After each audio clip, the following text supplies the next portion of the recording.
the sensor that saved so many engines from getting discontinued and dumped. I'm talking about O2 sensors, and more precisely the wideband O2 sensors. But why do we even need these sensors, and how do they help reduce emissions? Just like we use certain ingredients in specific proportions to make food, engine uses specific proportions of air and fuel to make power. And ideally, we would want that air-fuel mixture to burn off completely. But that is not what happens in real life.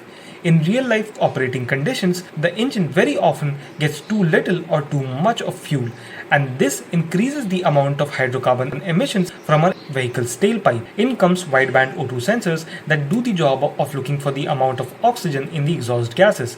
A higher O2 concentration means that the engine is running lean and needs more fuel, while too little of it means that the ECU needs to cut down on fuel.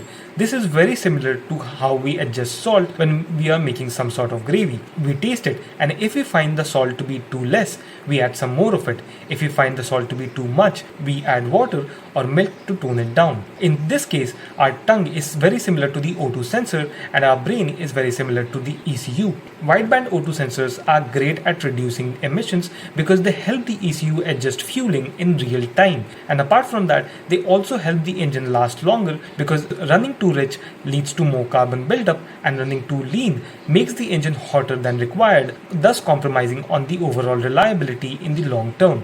I hope you learned something new from this. Share this and I'll see you in the next one.